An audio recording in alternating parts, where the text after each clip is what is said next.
ध्यान का स्वरूप।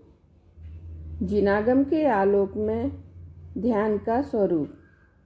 राजस्थान विश्वविद्यालय जयपुर में दिनांक 22 मार्च 9 से 24 मार्च 9 तक आयोजित संगोष्ठी में प्रस्तुत आलेख।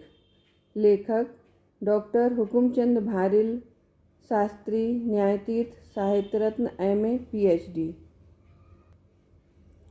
प्रकाश किए तत्ववेत्ता डॉक्टर हुकुमचंद जी भारिल की नवीनतम कृति ध्यान का स्वरूप जिनागम के आलोक में का 7000 प्रतियों के 2 संस्करण मात्र 2 माह में समाप्त हो गए। अतः अब यह तृतीय संस्करण प्रकाशित करते हुए हमें अपार हर्ष हो रहा है। जिस प्रकार मंत्र संक्षिप्त होता है परंतु उसका प्रभाव असीमित होता है, उसी प्रकार इस लघुकाय कृति में वह सब कुछ आ गया है जो ध्यान के संदर्भ में आज की आवश्यकता है। गागर में सागर समाहित हो गया है। मुक्ति का मूल कारण आत्म ध्यान ही है। यह एक सर्वमान्य तथ्य है। इसलिए प्रत्येक आत्मार्थी को ध्यान का स्वरूप समझना अत्यंत आवश्यक है। जिन मंदिरों में अरिहंत भगवान के जितने भी बिंब विराजमान हैं, वे सभी ध्यान मुद्रा में ही हैं। इससे यही प्रतिफलित होता है कि ध्यानावस्था ही धर्म परिणत अवस्था है। ध्यानावस्था में कोई किसी से किसी भी प्रकार की बात नहीं करता। इससे भी यही सिद्ध होता है कि ध्यानावस्था ही सर्वोत्कृष्ट अवस्था है। जिन वाणी में ध्यान के 4 भेद कहे गए हैं, उनका विषय भी अनेकानेक प्राचीन ग्रंथों में आचार्यों ने अति विस्तार के साथ लिखा है। उस विस्तार में से इस काल में अत्यधिक उपयोगी और अति आवश्यक विषय को डॉक्टर भारिल ने इस कृति में समेटने का सफल प्रयास किया है। इस कृति से ध्यान का महत्व तो समझ में आएगा ही साथ ध्यान के लिए तत्वज्ञान का अध्ययन अनिवार्य है, यह भी स्पष्ट होगा। राजस्थान विश्वविद्यालय जयपुर के भी हम आभारी हैं। यदि उनका ध्यान के स्वरूप पर व्याख्यान करने के लिए डॉक्टर भारिल को आमंत्रण नहीं मिलता तो इस कृति के बनने की संभावना ना के बराबर थी। इस कृति को सुंदर रूप में टाइपिंग सेटिंग करने वाले श्री दिनेश शास्त्री बड़ा मलहरा, साहित्य प्रकाशन के प्रभारी श्री अखिल जी बंसल एवं अल्प मूल्य में जन जन तक पहुंचाने की भावना रखने वाले दातारों के भी हम आभारी हैं। उनकी नामावली यथा स्थान अंकित है। सभी पाठक इस कृति का लाभ लेंगे ही, इस विश्वास के साथ विराम लेता हूँ। ब्रह्मचारी यशपाल जैन, MA, प्रकाशन मंत्री पंडित टोडरमल स्मारक ट्रस्ट, जयपुर।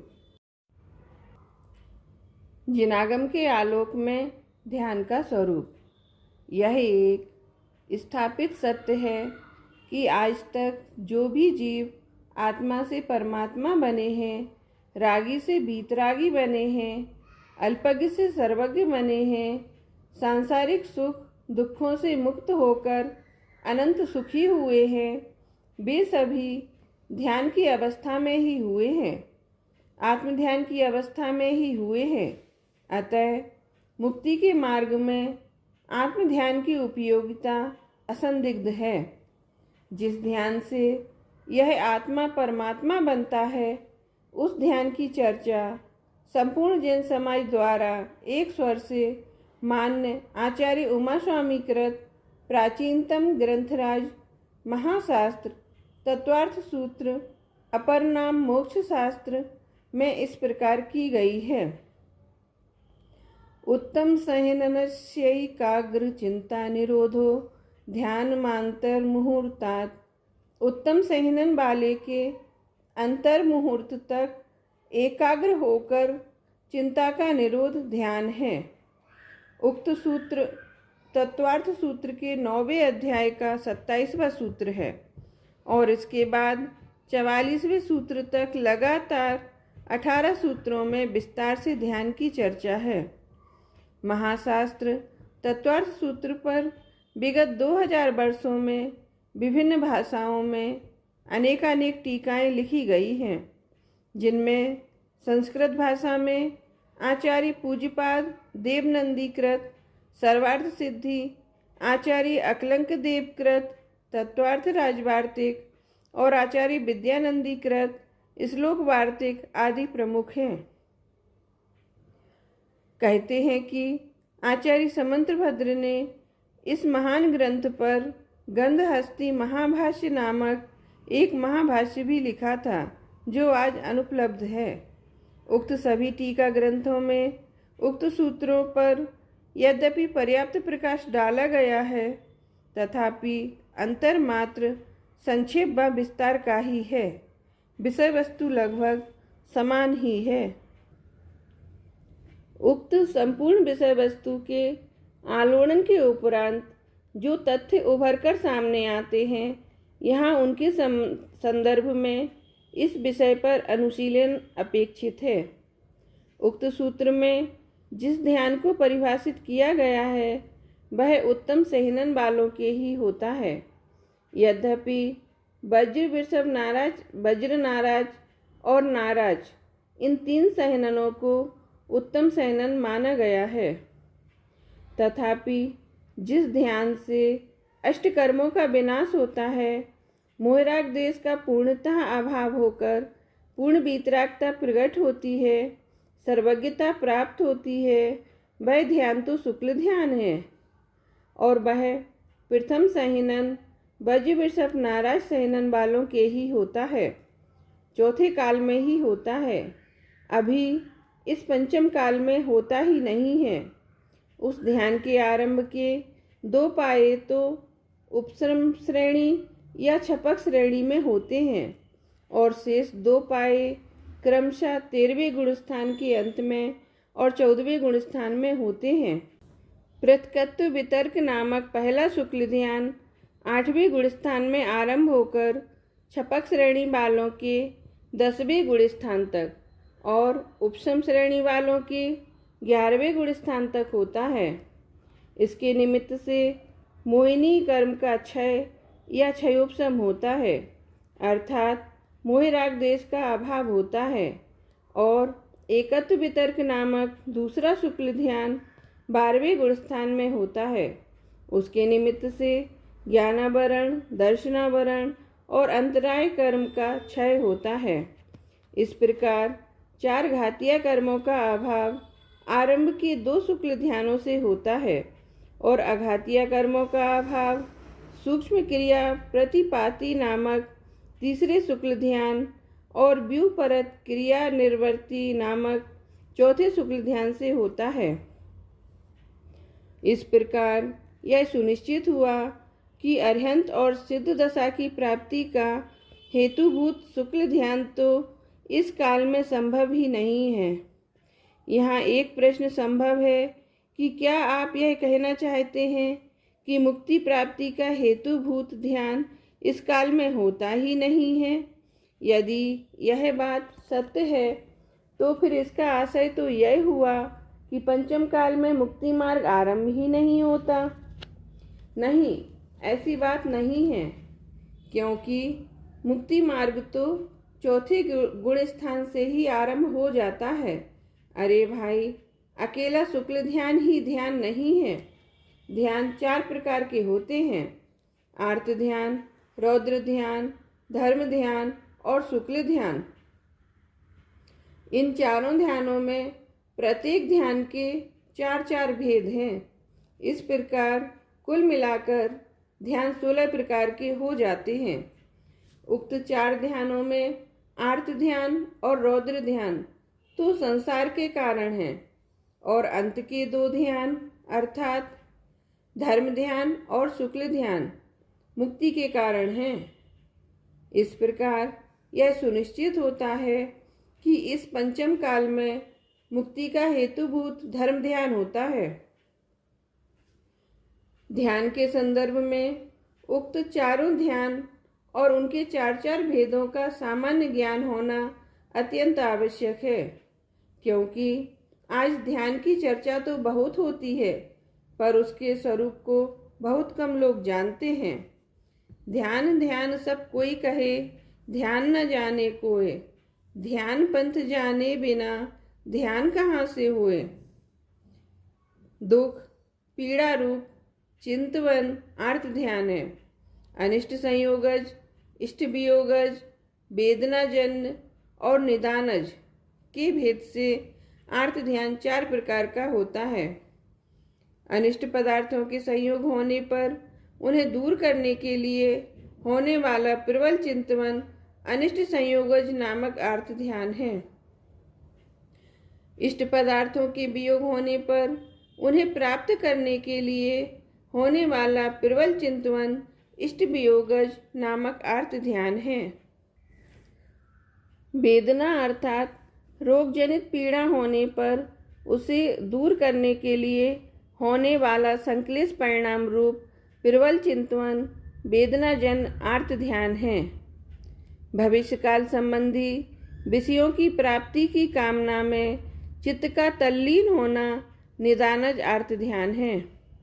उक्त आर्त ध्यान अपनी अपनी भूमिका अनुसार पहले गुण स्थान से छठवें गुण स्थान तक होते हैं।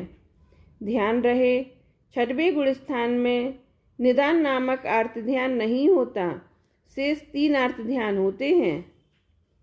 निर्दयता क्रूरता में होने वाले आनंद रूप परिणामों का नाम रौद्र ध्यान है। हिंसानंदी, मिर्सानंदी, चौर्यानंदी और परिग्रहानंदी के भेद से यह रौद्र ध्यान भी चार प्रकार का होता है। हिंसक कार्यों और भावों में आनंदित होना, उसी प्रकार के भावों में तल्लीन रहना हिंसानंदी रौद्र ध्यान है। असत्य बोलने और बोलने के भावों में आनंदित होकर तल्लीन रहना मिर्सानंदी रौद्र ध्यान है। चोरी करने और चोरी संबंधी भावों में आनंदित होकर तल्लीन रहना चौर्यानंदी रौद्र ध्यान है। परिग्रह जोड़ना, जोड़ने व रक्षा करने के भावों में आनंदित होकर तल्लीन रहना परिग्रहानंदी रौद्र ध्यान है। यह रौद्र ध्यान अपनी अपनी भूमिका अनुसार पहले गुण स्थान से पांचवें गुण स्थान तक होता है। इस प्रकार यह सुनिश्चित है कि अज्ञानी और ज्ञानी दोनों प्रकार के गृहस्थों श्रावकों को ये दोनों ध्यान होते हैं और अपनी अपनी भूमिका अनुसार लगभग निरंतर होते रहते हैं। उक्त दोनों ध्यानों में आर्त ध्यान दुख रूप है, दुखी होने रूप है, और रौद्र ध्यान आनंद रूप है। हिंसादि पापों और रागादि भावों में आनंद रूप परिणमित होने रूप है। कर्मोदय से प्राप्त होने वाले इष्टानिष्ट संयोग भी परिग्रह नामक पाप ही हैं।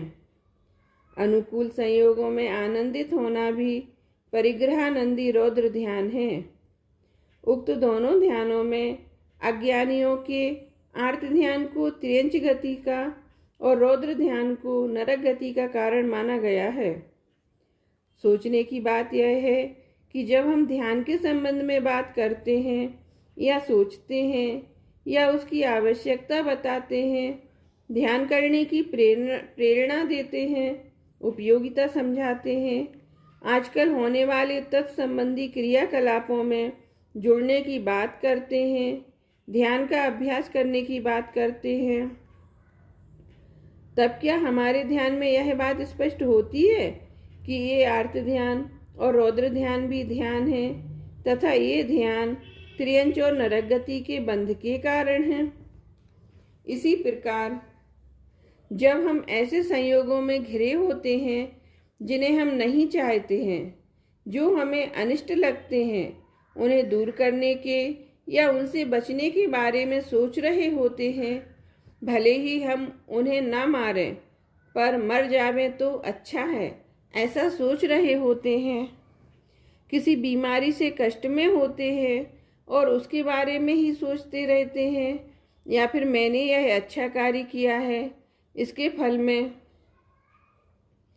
मुझे धनादि की प्राप्ति हो, पुत्रादि की प्राप्ति हो, स्वर्ग की प्राप्ति हो, ऐसा सोच रहे होते हैं, तब क्या हम यह जानते हैं कि ऐसा करके हम ऐसा महापाप कर रहे हैं जिसके फल में हमें तिर्यंच गति में जाना होगा, क्योंकि ये सब आर्त ध्यान के ही रूप हैं। क्या आप यह भी जानते हैं कि तिर्यंच अकेले गाय, भैंस और कुत्ते, बिल्ली का ही नाम नहीं है। तिर्यंच गति में सभी प्रकार के कीड़े मकोड़े, पृथ्वी, जल, अग्नि, वायु और वनस्पति भी शामिल हैं। अधिक क्या कहें, निगोद भी तिर्यंच गति में ही है। किसी व्यक्ति या वस्तु के वियोग में दुखी होना, या फिर किसी वस्तु, व्यक्ति या स्थिति के संयोग में संकल्प विकल्प करना, दुखी होना, शारीरिक वेदना से व्याकुल होना और भविष्य में अनुकूल संयोगों की वांछा करना, ऐसे पाप हैं, ध्यान हैं, जो हमें निगोद में भी पहुंचा सकते हैं।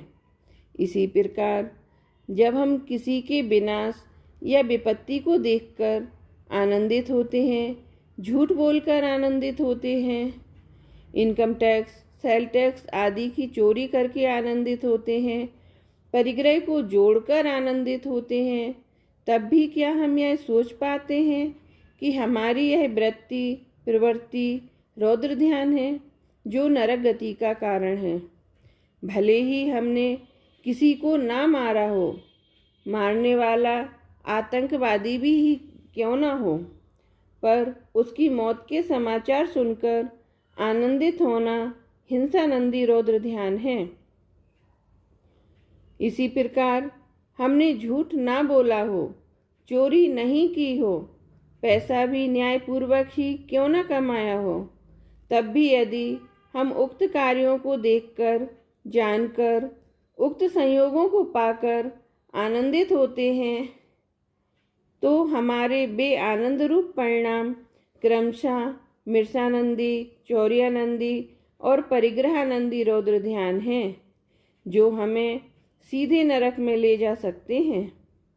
हम घर के एकांत में बैठे बैठे टीवी देख रहे हैं, उसमें खलनायक की पिटाई देखकर खिलखिलाकर हंस पड़ते हैं, किसी झूठ पर हंस पड़ते हैं, चोरी देखकर या शेयरों के भाव चढ़ते देखकर प्रमुदित हो उठते हैं, तब क्या आपको ऐसा लगता है कि हम कोई पाप कर रहे हैं?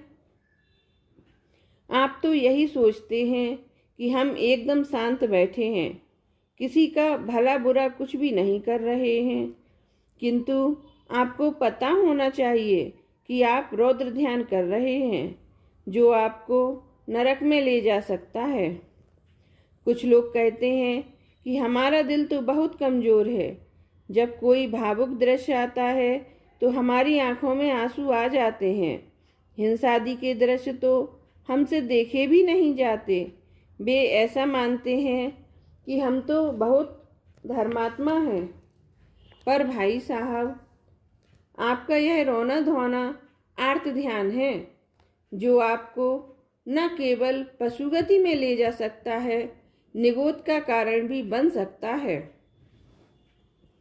यद्यपि जिनागम का अध्ययन, अध्यापन, स्वाध्याय नामक तप है, आज्ञा विचय, अपाय विचय, विपाक विचय और संस्थान विचय नामक धर्म ध्यान है, तथापि हम जब पुराण पढ़ रहे होते हैं, प्रथमान योग का स्वाध्याय कर रहे होते हैं, तब जिन्हें हम इष्ट समझते हैं, उन्हें होने वाली प्रतिकूलताओं में दुखी होना भी आर्त ध्यान ही तो है।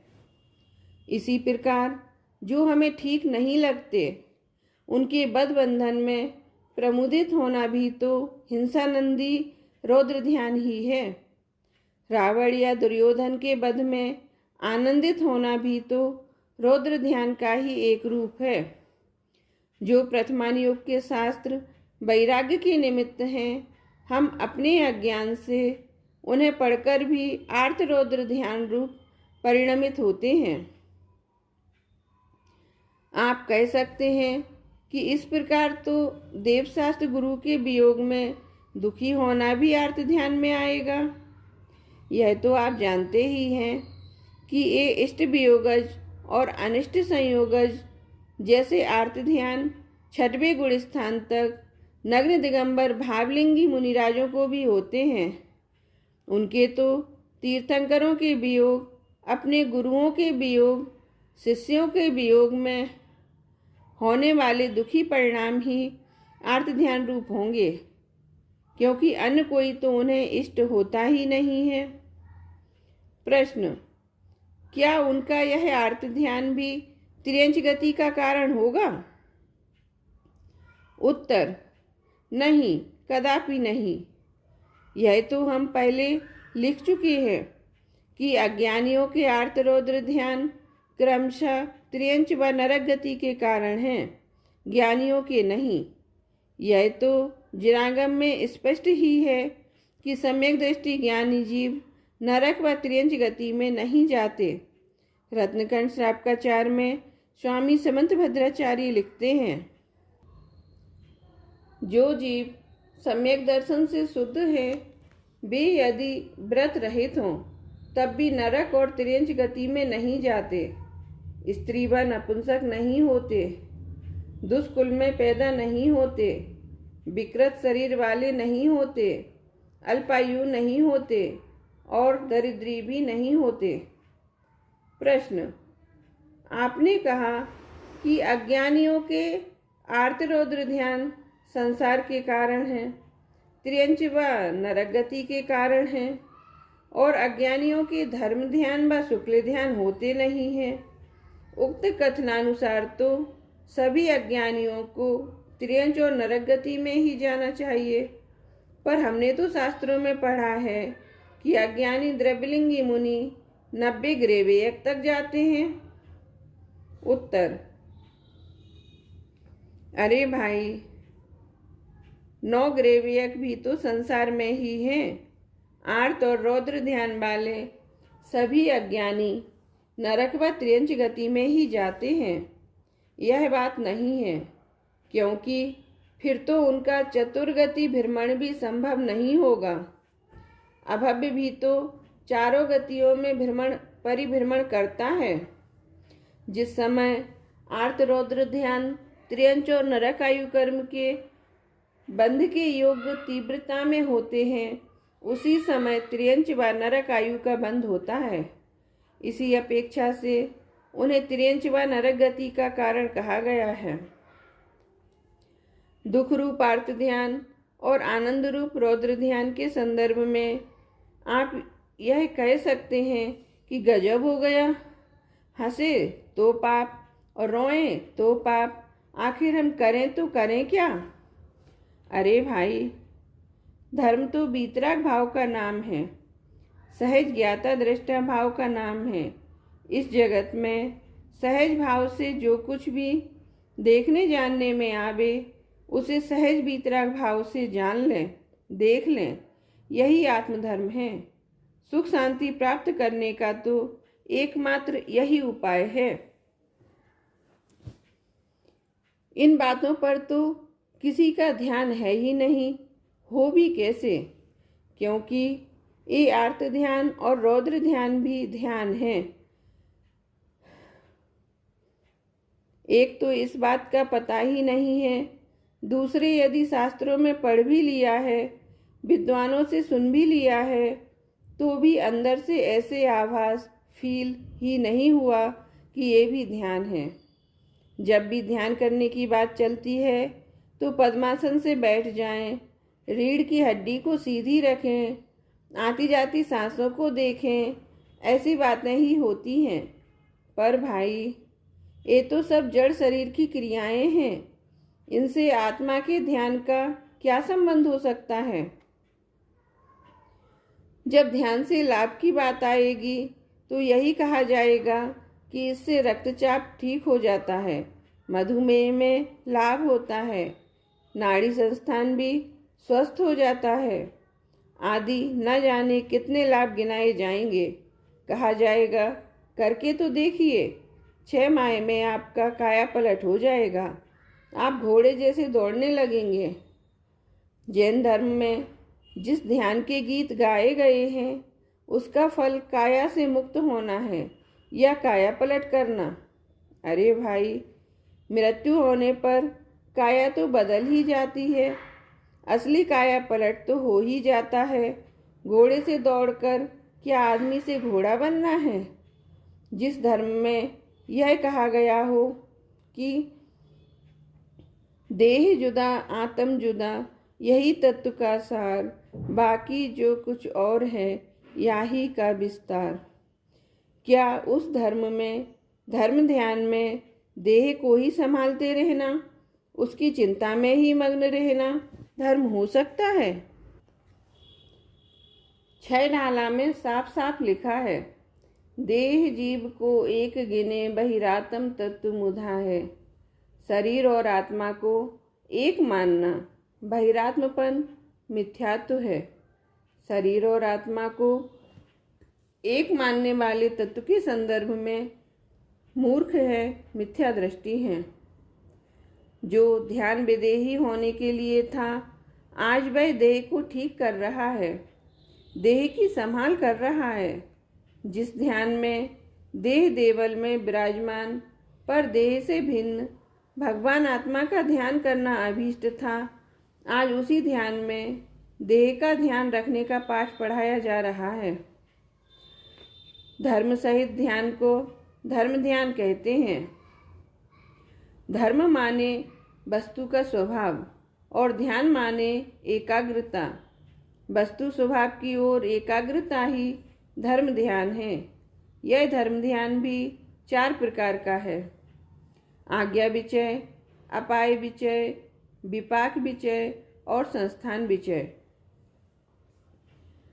आज्ञा विचय, आगम की आज्ञा के अनुसार श्रद्धा पूर्वक गहन विचार करना आज्ञा विचय नामक धर्म ध्यान है।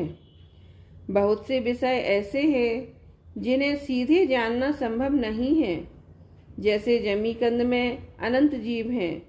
इस बात का निर्णय जिनागम के आधार से ही हो सकता है, क्योंकि वे जीव इतने सूक्ष्म हैं कि उन्हें इंद्रिय प्रत्यक्ष से जानना संभव नहीं है। अपाय विचय,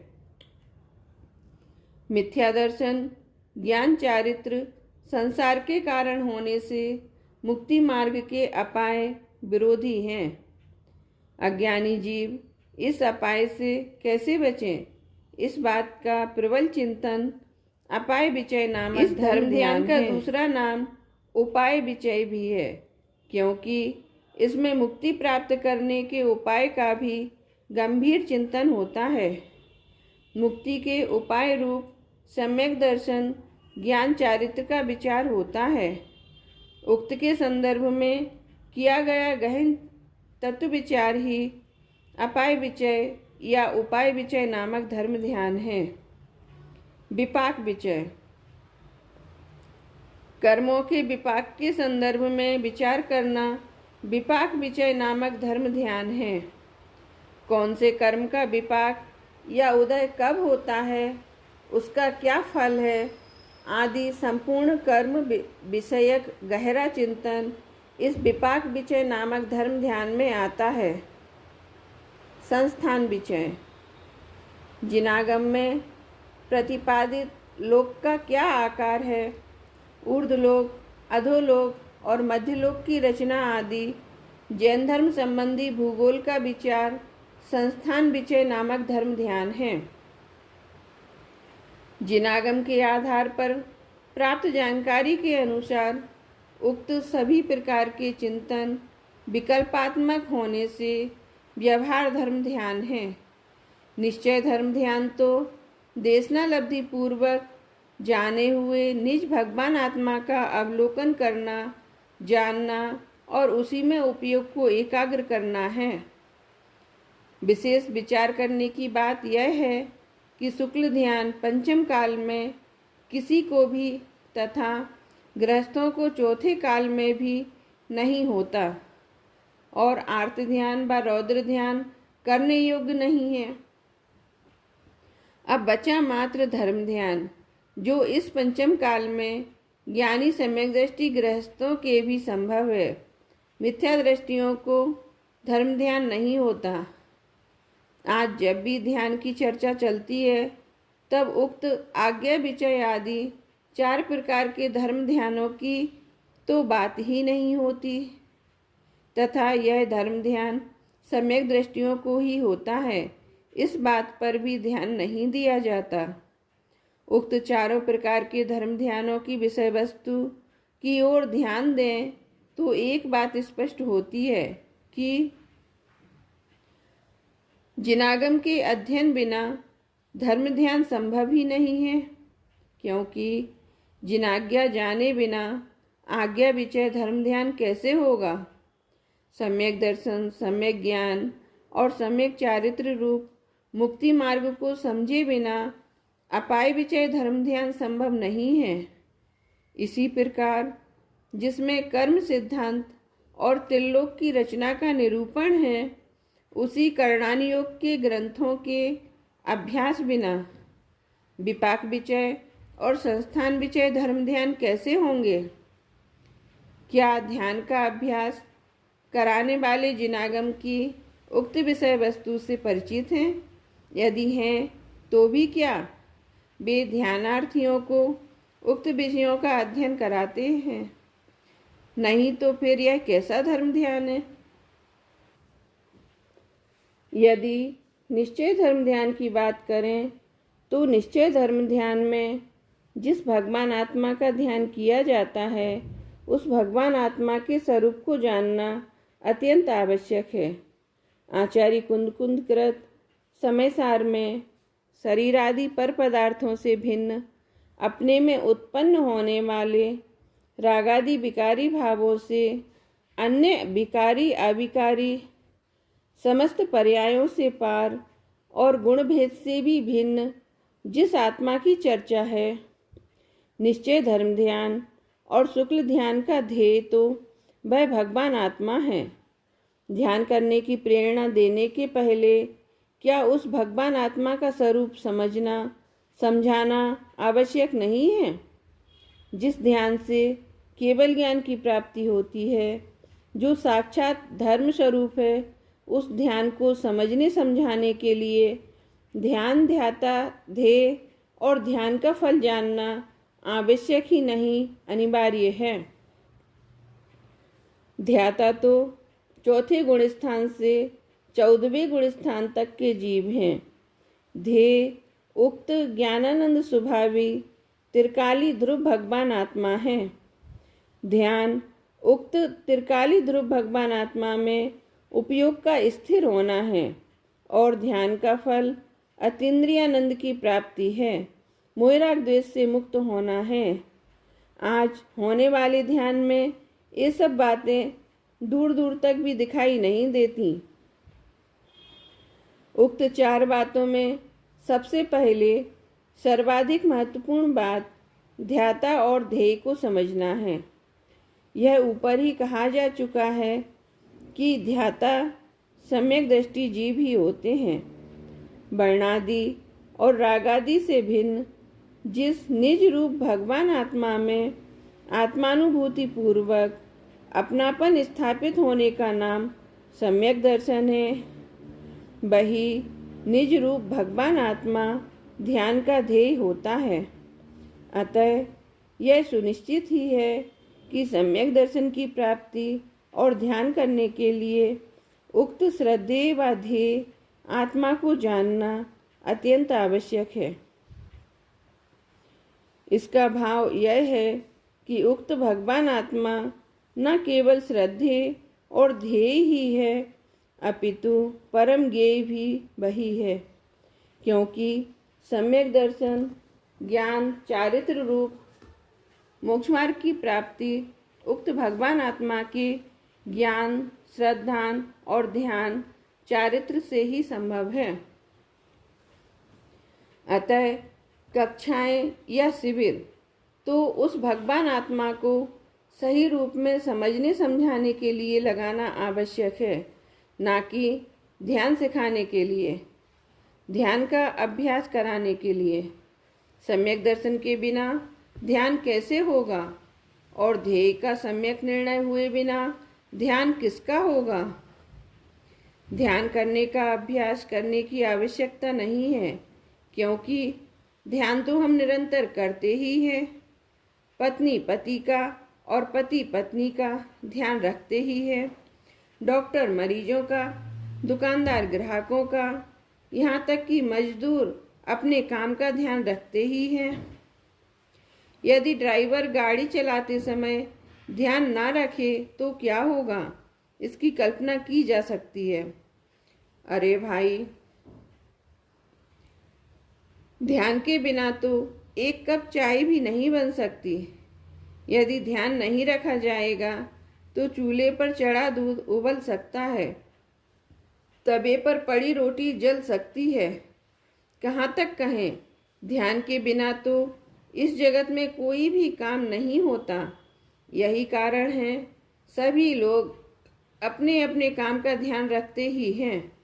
अतः सभी को ध्यान रखने का, ध्यान करने का अभ्यास तो है ही।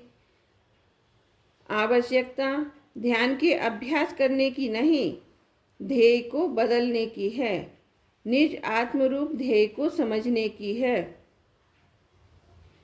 ध्येय का निर्णय होने पर, उसमें अपनापन आ जाने पर, उसकी तीव्रतम रुचि जागृत हो जाने पर, उसे पाने की तड़प उत्पन्न हो जाने पर, उसका ध्यान तो सहज ही होता है, उस पर से ध्यान हटता ही नहीं है।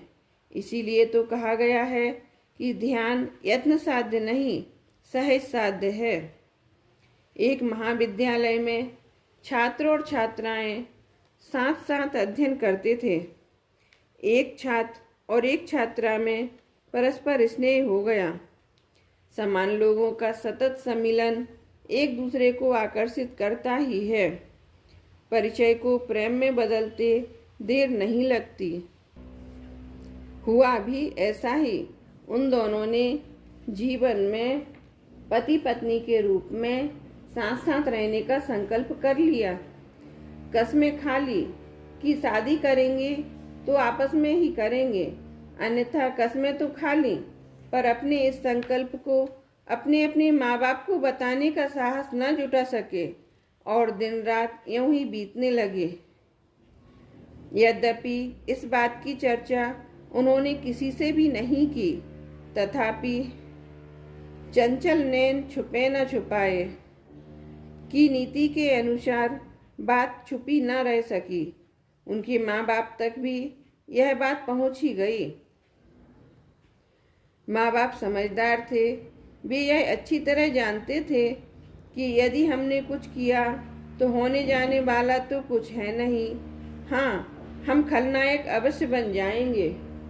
न केवल इसलिए, अपितु जोड़ा भी तो श्रेष्ठ था। अतः उनके चित्त को भी यह बात सहज स्वीकृत हो गई। लड़के के पिता ने लड़के को बुलाकर कहा, सुनो, जरा ध्यान से सुनो। हमने तुम्हारी शादी करने का निर्णय लिया है। हम चाहते हैं कि इसी वर्ष तुम्हारी शादी हो जावे। पिता से शादी के प्रस्ताव की बात सुनकर भी पुत्र अपने हृदय की बात ना कह सका और कहने लगा, अभी मैंने शादी के बारे में सोचा नहीं है।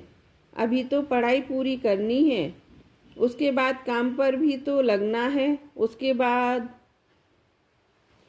वह अपनी बात पूरी ही ना कर पाया कि पिता ने कहा, हमने अमुक व्यक्ति की अमुक लड़की से तुम्हारी शादी करने की बात सोची है, जिसे वह जी जान से चाहता था। पिता के मुख से उसी का नाम सुनकर वह हक्का बक्का रह गया। उसके मुख से कुछ भी ना निकला।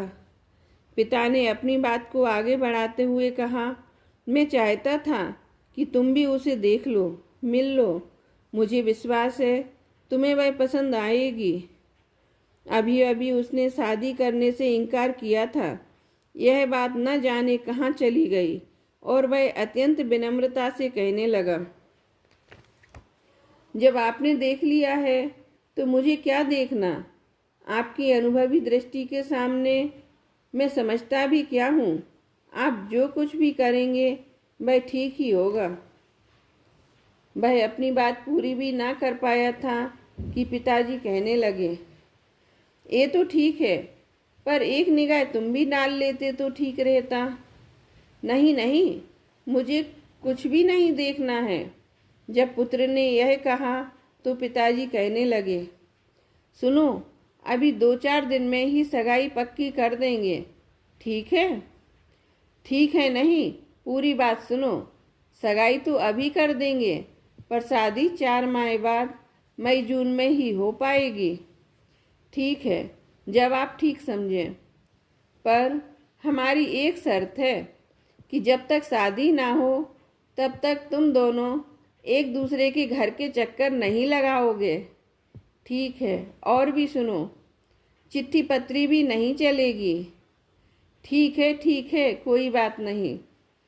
एक बात और भी है कि जब तक तुम एक दूसरे के बारे में सोचोगे भी नहीं, एक दूसरे को ध्यान में भी नहीं लाओगे, क्योंकि यदि तुम्हारा चित्त एक दूसरे में उलझ कर रह गया तो पढ़ाई लिखाई चौपट हो जाएगी। व्यग्र होते हुए लड़का बोला, जो भी हो, पर आपकी यह बात नहीं मानी जा सकती। क्यों?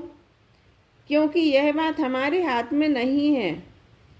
जिससे अपनापन हो जाता है, स्नेह हो जाता है, वात्सल्य हो जाता है, जिसके प्रति रुचि जागृत हो जाती है, उसका ध्यान आए बिना नहीं रहता। प्रयत्न करने पर भी यह संभव नहीं है कि उसका ध्यान ही ना आवे। उक्त कथा का सार मात्र इतना ही है कि जिसका परिचय हो, जिससे अपनापन हो, जिससे राग हो गया हो, स्नेह हो गया हो, जो अपना सर्वस्व लगने लगे, उसके प्रति तो सर्वस्व समर्पण हो ही जाता है, हो ही जाना चाहिए। उसका ध्यान करने के लिए प्रयत्न नहीं करना पड़ता, उसके लिए किसी प्रेरणा की आवश्यकता नहीं पड़ती, उसका प्रशिक्षण भी नहीं लेना पड़ता, सब कुछ सहज ही होता है। अरे भाई, एक बार निज भगवान आत्मा को जानिए तो सही, पहचानिए तो सही, उसमें अपनापन तो स्थापित कीजिए, उसकी रुचि तो जगाइए, फिर देखिए कि उसका ध्यान होता है कि नहीं। इसलिए मैं कहता हूँ कि ध्यान की कक्षाएं लगाने की आवश्यकता नहीं है, उसका ध्यान करने की प्रेरणा देने की भी जरूरत नहीं है। आवश्यकता मात्र अपने आत्मा को सही रूप में जानने की है, पहचानने की है। अतः कक्षाएं और शिविर आत्मा को समझने समझाने के लिए ही लगाए जाने चाहिए। धर्म ध्यान एक सहज प्रक्रिया है जो सम्यक दर्शन और सम्यक ज्ञान होने पर सहज भाव से प्रतिफलित होती है। सामायिक ध्यान का ही एक रूप है जो दिगंबर परंपरा में प्रचलित भी है। साधु संतों के साथ व्रती श्रावक भी प्रतिदिन सामायिक करते ही हैं। दूसरी प्रतिमा में होने वाले 12 व्रतों में सामायिक नाम का एक व्रत है। तीसरी प्रतिमा का तो नाम ही सामायिक प्रतिमा है। इस प्रकार हमारे यहाँ सामायिक के रूप में ध्यान को समुचित स्थान प्राप्त है ही। व्यवहार धर्म ध्यान चिंतनात्मक होता है, विकल्पात्मक होता है, और निश्चय धर्म ध्यान चिंतन के निरोध रूप निर्विकल्पक होता है। वस्तुतः बात यह है कि चिंतन ध्यान का प्रारंभिक रूप है। रुचि ध्यान की नियामक होने से चिंतन की भी नियामक होती है। जिसकी जिसे रुचि होती है, पहले उसके बारे में विकल्पात्मक चिंतन चलता है, फिर रुचि की तीव्रता में विकल्पात्मक चिंतन निर्विकल्पक ध्यान में परिवर्तित हो जाता है। यह एक सहज प्रक्रिया है। अनुप्रेक्षा, चिंतन और ध्यान में अंतर स्पष्ट करते हुए आचार्य अकलंक देव लिखते हैं, अनुप्रेक्षाओं का धर्म ध्यान में अंतर्भाव हो जाने से उनका पृथक कथन करना उचित नहीं है। यदि कोई ऐसा कहे तो उसका कथन ठीक नहीं है, क्योंकि अनुप्रेक्षाएं ज्ञान प्रवृत्ति विकल्प रूप हैं। अनित्यादि विषयों का चिंतन जब ज्ञान रूप होता है तब वह अनुप्रेक्षा कहलाता है, और जब अनित्यादि विषयों में चित्त एकाग्र होता है तब धर्म ध्यान नाम पाता है। यदि हम उक्त कथन पर गंभीरता से विचार करें तो एक बात अत्यंत स्पष्ट है कि निर्विकल्पक धर्म ध्यान होने के पहले होने वाली ज्ञान प्रवृत्ति विकल्प रूप अनुप्रेक्षा में शरीर आदि संयोगों की अनित्यता, अशरणता, असारता, भिन्नता और असुचिता आदि का चिंतन होता है, और जब विकल्प रूप चिंतन का निरोध होकर उसी विषय वस्तु में चित्त निर्विकल्प रूप से एकाग्र हो जाता है तो वह धर्म ध्यान नाम पाता है। तात्पर्य यह है कि धर्म ध्यान के पहले और धर्म ध्यान में भी देहादि से वृत्ति के लिए उसकी अनित्यता, अशरणता, असारता और असुचिता आदि का चिंतन तो हो सकता है, पर शरीर आदि के पोषण का विकल्प चिंतन ध्यान तो महा अनर्थ है, धर्म ध्यान के विरुद्ध प्रवृत्ति है। ध्यान के नाम पर आज यही सब कुछ हो रहा है। ध्यान के नाम पर आत्मकल्याण और आत्मज्ञान व आत्म ध्यान में लगने वाली बुद्धि, साधन, समय सभी कुछ असली धर्म ध्यान के विरोध में लग रहे हैं। क्या यह एक विचारणीय स्थिति नहीं है? बृहद द्रव्य संग्रह नामक ग्रंथ में ध्यान के स्वरूप को स्पष्ट करते हुए लिखा है, माँ चिट्ठय माँ जंपय माँ चिंतय किम बीजेण होई थिरो अप्पा अपम्मी रहो इणमेव परम हवे झाड़म। बोलो नहीं सोचो नहीं अर चेष्टा भी मत करो, उत्कृष्टतम यह ध्यान है निज आत्मा में रत रहो। हे भव्य जीवो, कुछ भी चेष्टा मत करो, कुछ भी मत बोलो, कुछ भी चिंतन मत करो, जिससे आत्मा निजात्मा में तल्लीन रूप से स्थिर हो जावे, क्योंकि यही परम ध्यान है। इस गाथा में अत्यंत स्पष्ट शब्दों में कहा गया है कि ध्यान करने के लिए कुछ भी करना अभीष्ट नहीं है, ना मन से, ना वचन से और ना काय से, परंतु आज जो ध्यान सिखाया जाता है उसमें करना ही होता है। मन में ऐसा सोचो, वाणी से ऐसा उच्चारण करो और काया से भी कुछ न कुछ करने को ही कहा जाता है।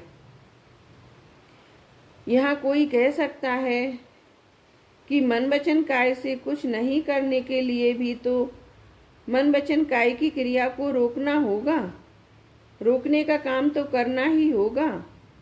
यह भी तो करना ही हुआ ना। हम भी तो यही कहते हैं कि शरीर स्थिर रखो, उसे हिलने डुलने ना दो, मौन से रहो और मन को स्थिर करो। इसमें क्या गलत हो गया? अरे भाई, यदि मन वचन काय की संभाल करते रहेंगे तो फिर आत्मा का ध्यान कैसे होगा? ध्यान तो मन वचन काय को संभालने में ही लगा रहेगा। अभी तक शरीर आदि हिलाने डुलाने का काम करता था, अब शरीर हिले नहीं, यह करना होगा। अभी तक बोलने में उपयोग रहता था, अब नहीं बोलने में रहेगा। अब तक कुछ ना कुछ सोचता रहता था, अब सोचना बंद करने की सोचेगा। आत्मा को मन वचन काय की क्रिया से छुट्टी तो मिली ही नहीं। वह आत्मा को कब जानेगा? उसके ध्यान का ध्येय आत्मा कब बनेगा? हम तो यह कहते हैं कि मन वचन काय का कुछ भी मत करो, वाणी के संबंध में भी कुछ ना करो, यहाँ तक कि काय व वचन के बारे में सोचो भी मत, ज्ञान को कहीं भी मत उलझाओ। यदि ऐसा हुआ तो ज्ञान आत्मा में सहज ही लग जाएगा, उसे जानेगा, जानता रहेगा, लगातार जानता रहेगा। इसी का नाम तो ध्यान है। इस गाथा की संस्कृत टीका में ब्रह्मदेव जो कुछ भी लिखते हैं उसका भावानुवाद इस प्रकार है। हे विवेकी पुरुषों, 3 योगों के निरोध से यह आत्मा अपने में स्थिर होता है।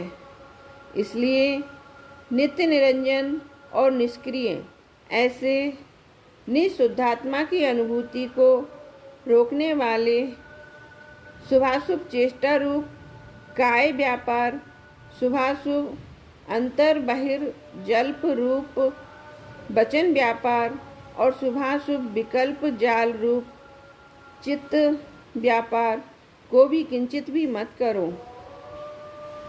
जो आत्मा सहज शुद्ध ज्ञान दर्शन स्वभावी परमात्म तत्व के सम्यक श्रद्धान ज्ञान आचरण रूप अभेद रत्नत्रयात्मक परम समाधि से उत्पन्न सर्व प्रदेशों में आनंद उत्पन्न करने वाले सुख के आस्वाद रूप परिणति सहित निजात्मा में रत परिणत तल्लीन तच्चित तन्मय होता है, उस आत्मा का वह सुख स्वरूप में तन्मयपना ही निश्चय से परम अर्थात उत्कृष्ट ध्यान है।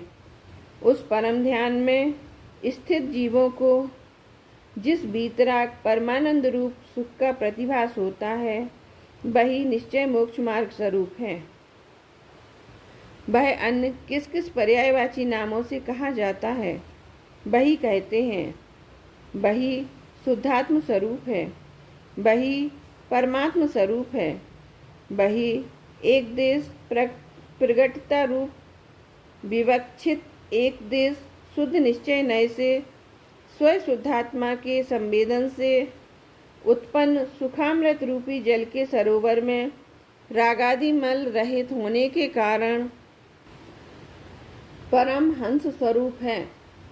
इस एक देश व्यक्ति रूप शुद्ध नय के व्याख्यान को परमात्म ध्यान भावना की नाममाला में यथासंभव सर्वत्र जोड़ना।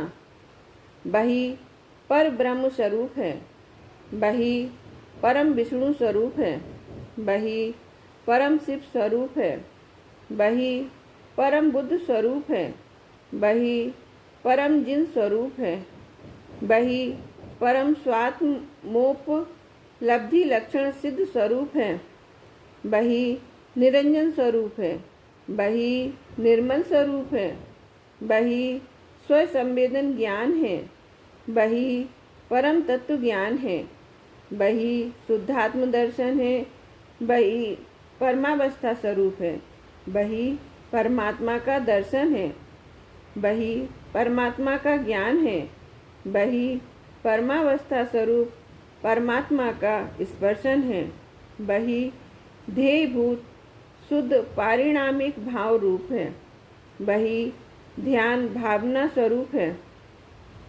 वही शुद्ध चारित्र है, वही परम पवित्र है, वही अंतः तत्व है, वही परम तत्व है, वही शुद्धात्म द्रव्य है, वही परम ज्योति है, वही शुद्ध आत्मा की अनुभूति है, वही आत्मा की प्रतीति है, वही आत्मा की संवित्ति है, वही स्वरूप की उपलब्धि है, वही नित्य पदार्थ की प्राप्ति है, वही परम समाधि है, वही परमानंद है, वही नित्यानंद है, वही सहजानंद है, वही सदानंद है, वही शुद्धात्म पदार्थ के अध्ययन रूप है, वही परम स्वाध्याय है, वही निश्चय मोक्ष का उपाय है, वही एकाग्र चिंता निरोध है, वही परम बोध है, वही शुद्धोपयोग है, वही परम योग है, वही भूतार्थ है, वही परमार्थ है, वही निश्चय पंचाचार है, वही समय सार है, वही अध्यात्म सार है, वही समता आदि निश्चय सदावश्यक स्वरूप है, वही अभेद रत्नत्रय स्वरूप है, वही बीतराग सामायिक है, वही परम शरण उत्तम मंगल है, वही केवल ज्ञान की उत्पत्ति का कारण है, वही समस्त कर्मों के क्षय का कारण है, वही निश्चय चतुर्विध आराधना है, वही परमात्मा की भावना है,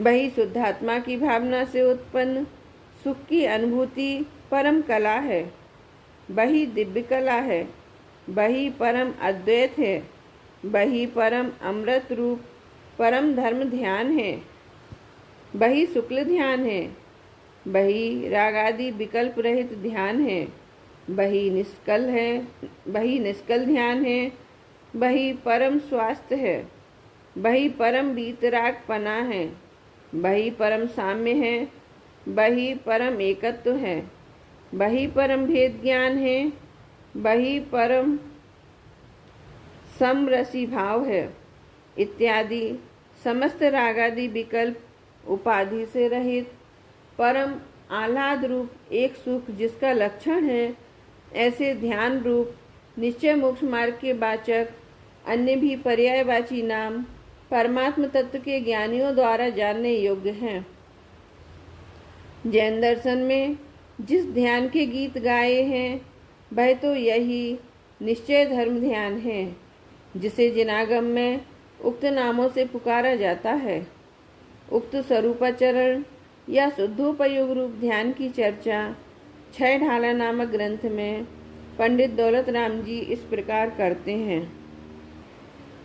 जिन परम पैनी सुबुद्धि छैनी डारे अंतर भेदिया बरिणादि अरुरागादि ते निज भावी को न्यारा किया। निज माही निज के हेतु निज कर आपी को आपे गहो। गुण गुणी ज्ञाता ज्ञान गे मझारी कछु भेद ना रहो। जहे ध्यान ध्याता ध्येय को न विकल्प बच भेद ना जहाँ। चिदि भाव कर्म चिदेसी करिता चेतना क्रिया तहाँ।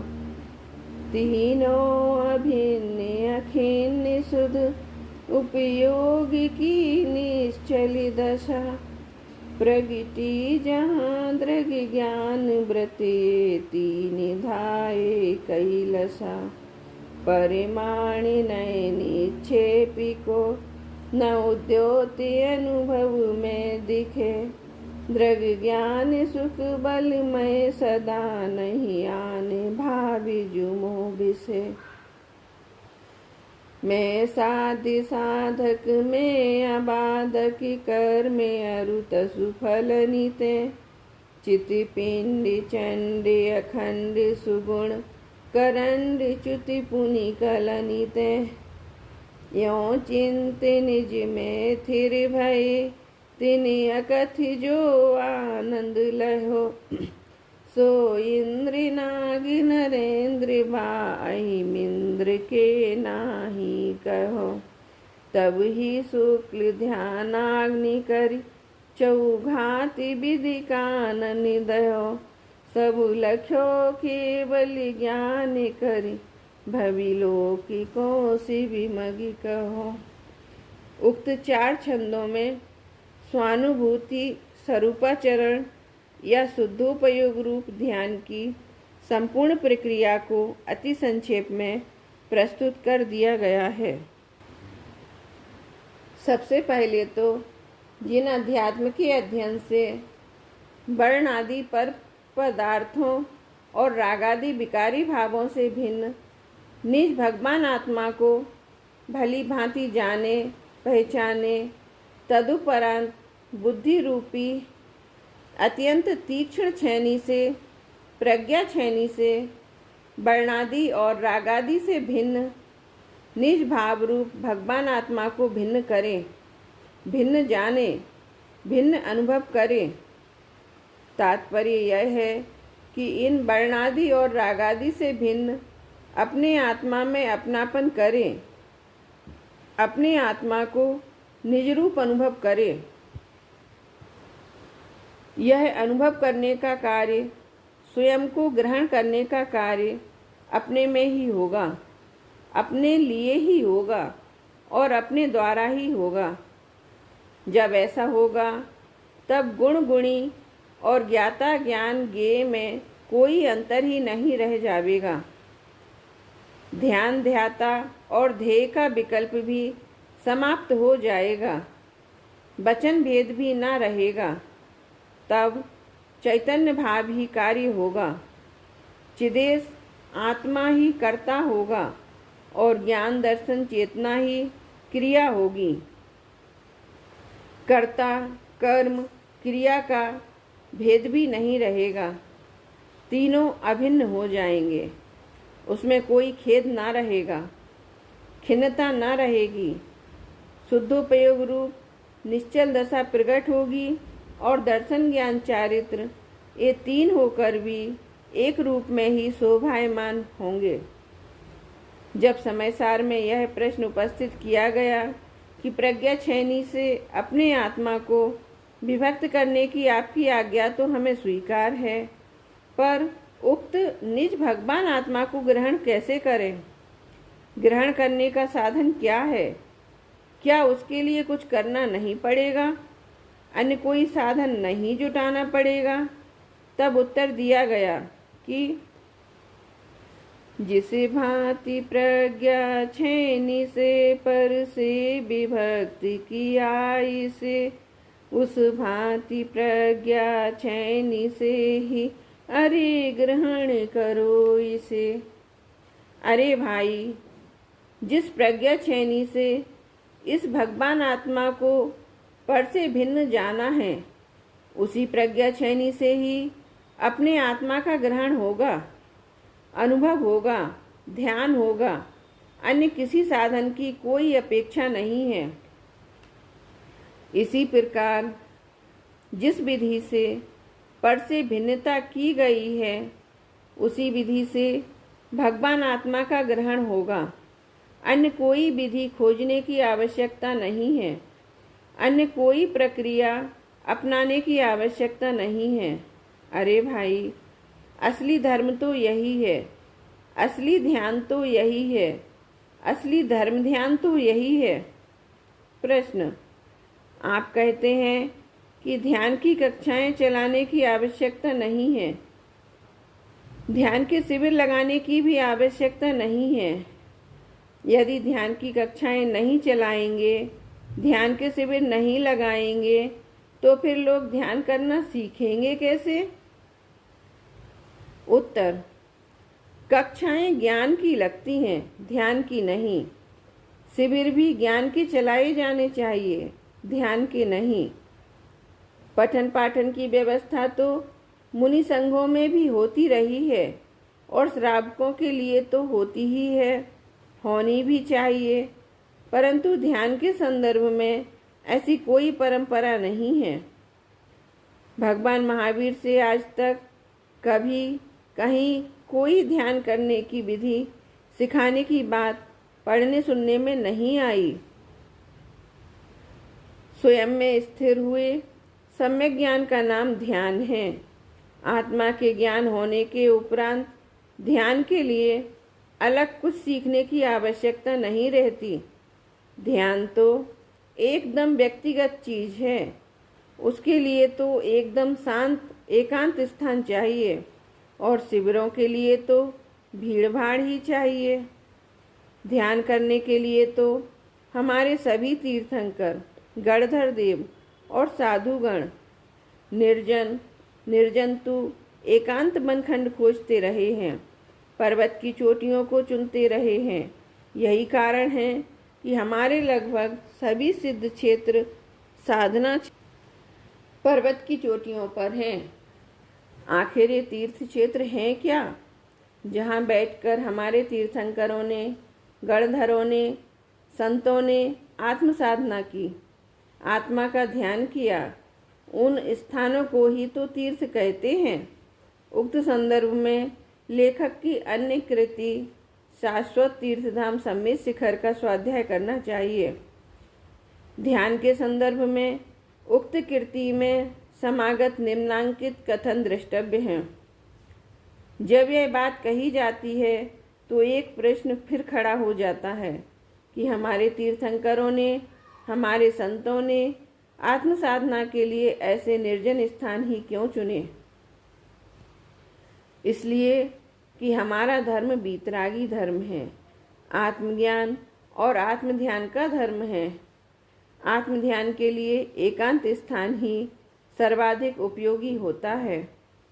जैसा एकांत इन पर्वत की चोटियों पर उपलब्ध होता है, वैसा अन्यत्र कहीं भी नहीं। कुछ लोग समझते हैं कि पर्वत की चोटी पर जेठ की दोपहरी में कठोर तपस्या करने से, शरीर को सुखाने से कर्मों का नाश होता है, पर इस बात में कोई दम नहीं है, क्योंकि देह को सुखाने से कर्म नहीं कटते। कर्मों का नाश तो आत्माराधना से होता है, आत्म साधना से होता है। आत्माराधना और आत्म साधना, आत्मज्ञान और आत्म ध्यान के अतिरिक्त और कुछ भी नहीं है।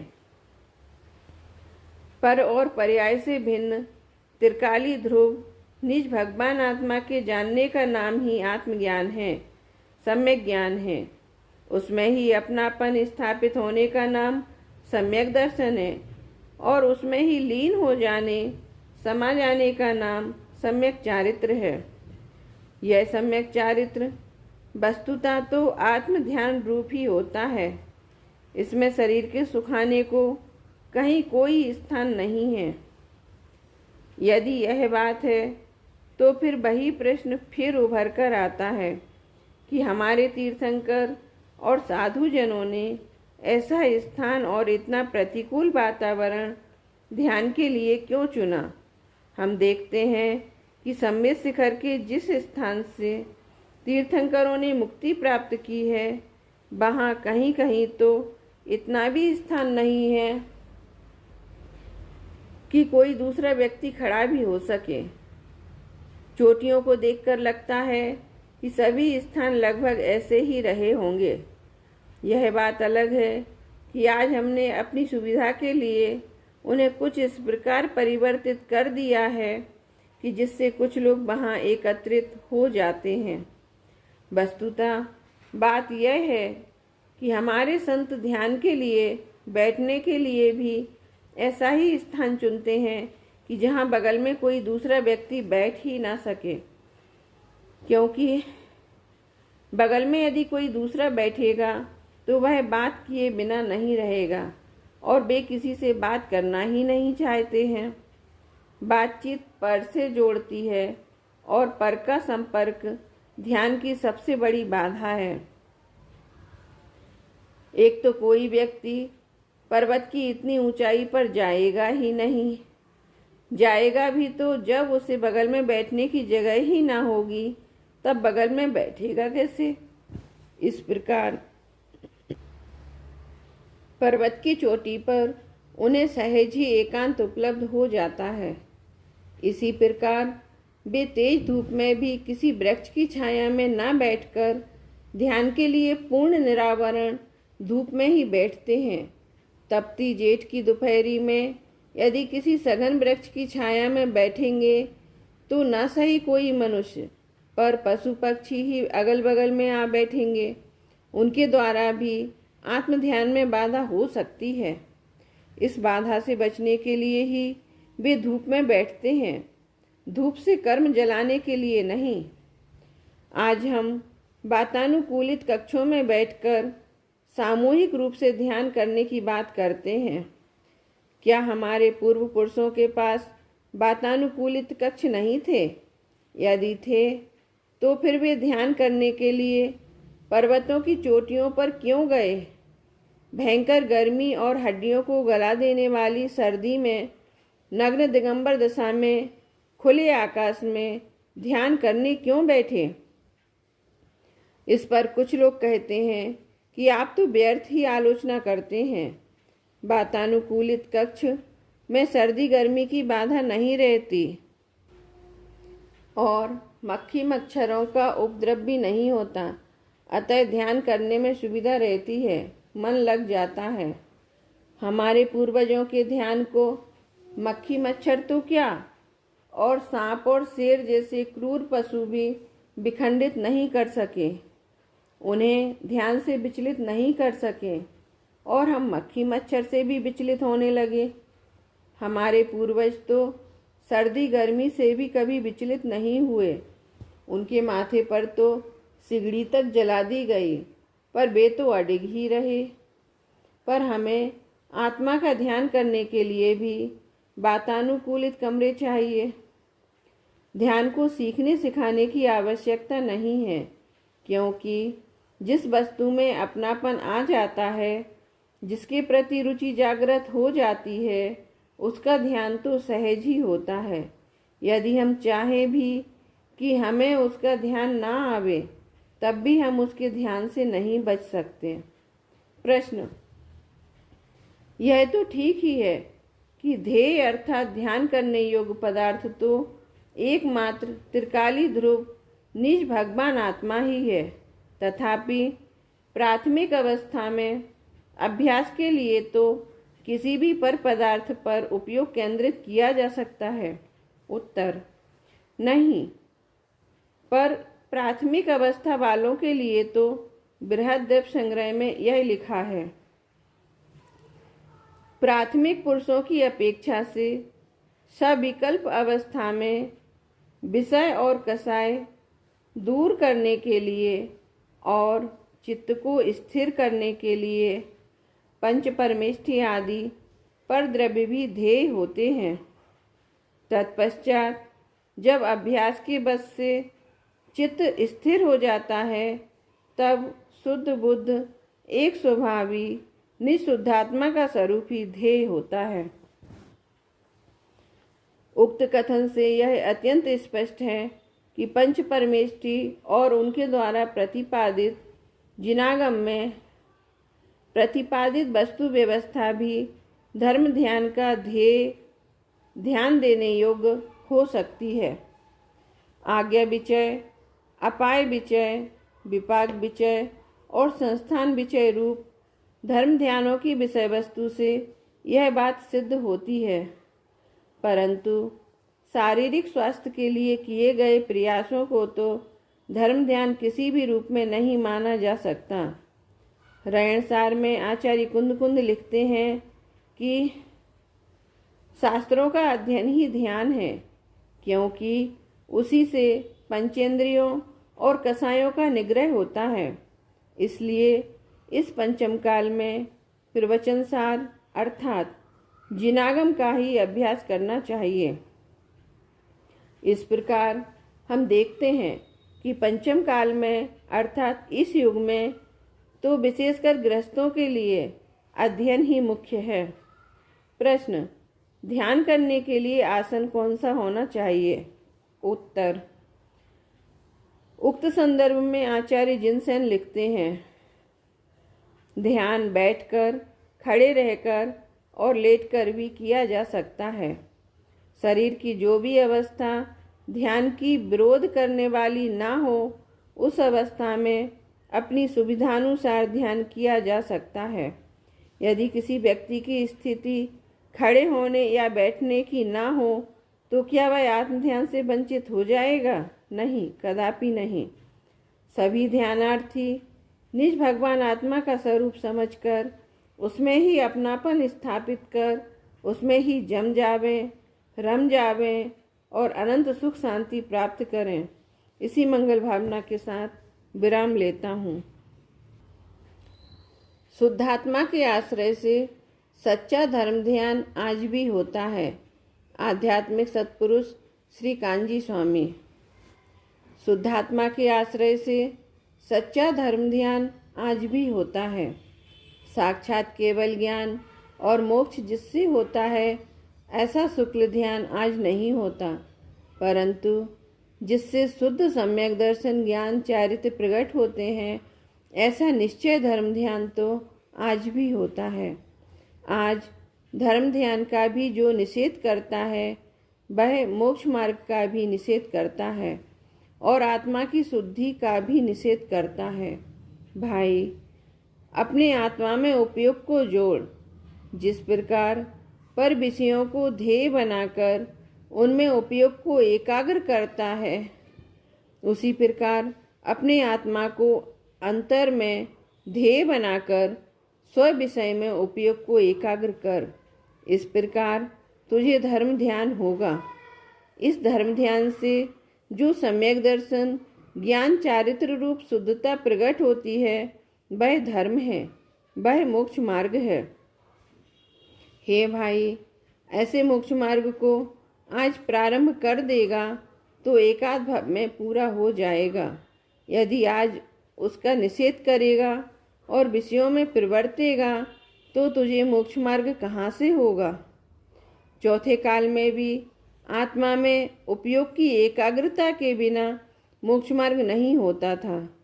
उस काल में भी आत्मा में उपयोग की एकाग्रता रूप धर्म ध्यान के द्वारा ही मोक्ष मार्ग होता था और आज भी इस धर्म ध्यान के द्वारा ही मोक्ष मार्ग होता है। डॉक्टर हुकुमचंद जी भारिल का नाम आज जैन समाज के उच्च कोटि के विद्वानों में अग्रणीय है।